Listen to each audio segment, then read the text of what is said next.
Assalamualaikum warahmatullahi wabarakatuh.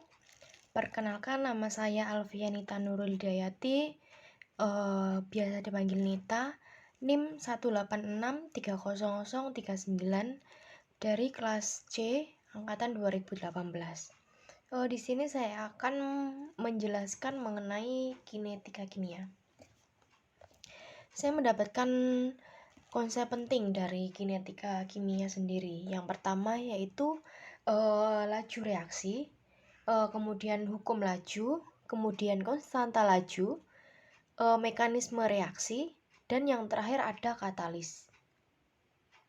Laju reaksi sendiri merupakan pengukuran seberapa cepat reaktan habis bereaksi atau seberapa cepat produk tersebut terbentuk.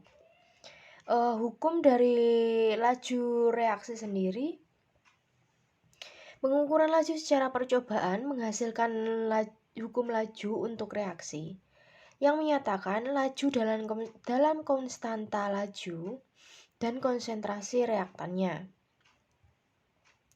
Yang ketiga ada ketergantungan konstanta laju terhadap suhu untuk bereaksi. Molekul harus memiliki energi yang sama atau lebih besar daripada energi aktivasinya.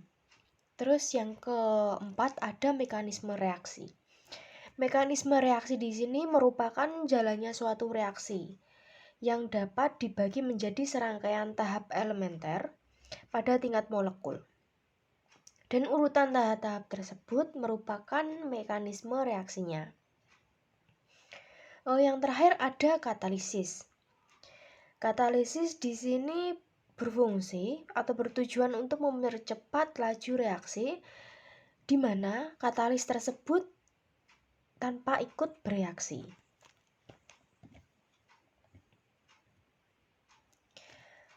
Kemudian reaksi kimia. Reaksi kimia dibagi menjadi dua, yaitu ada reaksi yang berjalan dengan lambat ataupun reaksi yang berjalan dengan cepat. Reaksi yang berjalan dengan lambat, contohnya yaitu pembentukan karang gigi, di mana bisa sampai berminggu-minggu, berbulan, ataupun bahkan bisa bertahun. Kemudian reaksi kimia yang secara cepat yaitu contohnya terjadinya bom atom yang memiliki energi yang besar dan juga berbahaya. Pengertian laju reaksi yaitu merupakan pengukuran seberapa cepat reaksi mampu berlangsung dalam satuan waktu, di mana reaktan mengarah ke negatif dan produk mengarah ke positif. Contohnya yaitu 2A ke B. Bisa menggunakan dengan rumus laju sama dengan negatif setengah delta konsentrasi A per delta T, atau laju sama dengan delta konsentrasi B per delta T. Kemudian faktor-faktor yang mempengaruhi laju reaksi. Di sini faktor-faktornya terdapat 4 faktor. Yang pertama yaitu luas kontak, yang kedua konsentrasi reaktan, yang ketiga suhu reaksi, yang keempat ada katalis. Yang pertama yaitu luas kontak. Semakin besar luas kontak, maka reaksi yang berlangsung juga semakin cepat. Yang kedua yaitu konsentrasi reaktan. Ketika konsentrasi reaktannya semakin tinggi, maka reaksi yang berjalan juga semakin banyak. Yang ketiga yaitu suhu reaksi. Ketika suhunya semakin tinggi, maka reaksi endotermnya juga semakin cepat dan tinggi pula. Begitupun dengan sebaliknya yaitu pada reaksi eksotermnya. Terus yang keempat ada katalis yang bertujuan untuk mempercepat reaksi. Contohnya pada pengunyahan makanan. Kemudian ada macam-macam orde reaksi. Yang pertama reaksi pada orde 0, yang kedua ada reaksi pada orde pertama, reaksi pada orde kedua.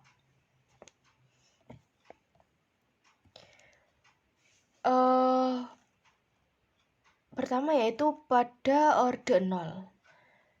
Orde 0 terjadi ketika perubahan konsentrasi reaktan tidak mempengaruhi laju.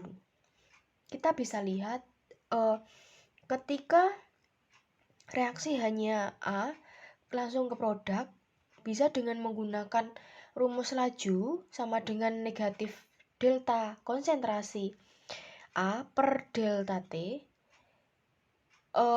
Ketika orde 0, maka laju sama dengan K kalikan konsentrasi A0. Laju di sini disebutkan yaitu negatif delta konsentrasi A per delta T sama dengan K kalikan konsentrasi A0. Delta konsentrasi A per A0 sama dengan negatif K kalikan delta T.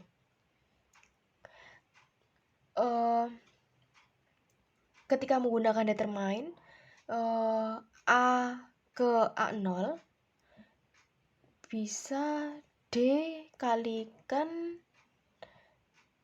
konsentrasi A per konsentrasi A sama dengan T ke 0 K kalikan konsentrasi T.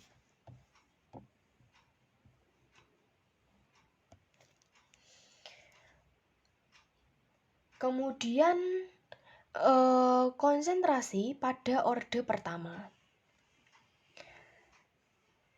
di mana reaksi yang lajunya bergantung pada konsentrasi reaktan yang dipangkatkan dengan 1. Kita bisa menggunakan rumus menggunakan logaritma yang natural, di mana ln kalikan konsentrasi A per konsentrasi A0 sama dengan negatif K kalikan T, yang artinya ln adalah logaritma naturalnya dan A0 ataupun A merupakan konsentrasi A masing-masing. Pada waktu T sama dengan 0 ataupun T sama dengan T. Perlu kita pahami bahwa T sama dengan 0 tidak harus mengartikan sebagai awal dari suatu percobaan. Waktu tersebut bisa saja berarti setiap waktu yang kita pilih untuk memantau perubahan pada konsentrasi A.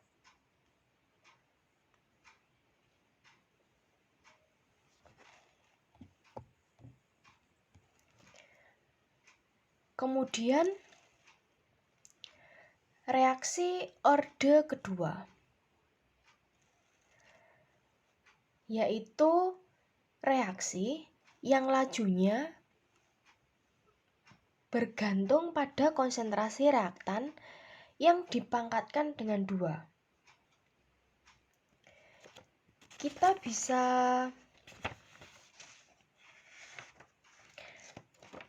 menggunakan rumus kalkulus, yang mana pada bagian atas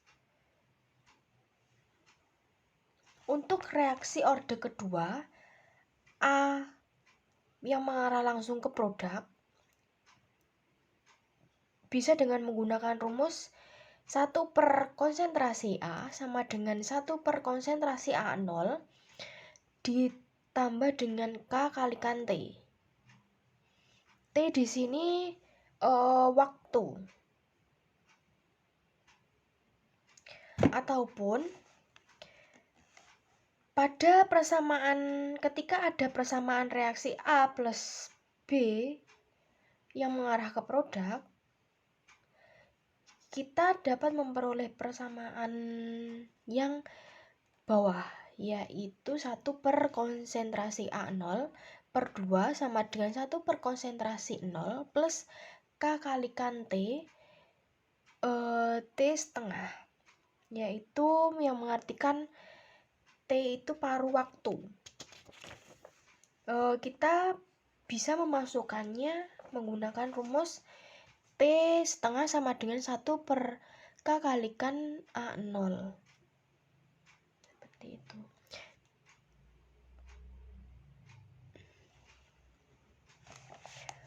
Pada paruh waktu reaksi orde kedua berbanding terbalik dengan konsentrasi reaktan awal. Hasil ini bisa diterima karena paruh waktu akan lebih singkat di tahap awal.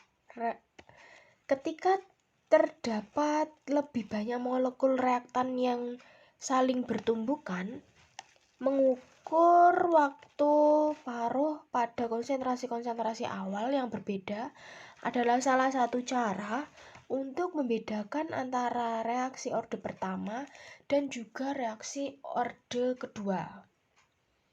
Seperti itu. Terima kasih. Sekian, wassalamualaikum warahmatullahi wabarakatuh.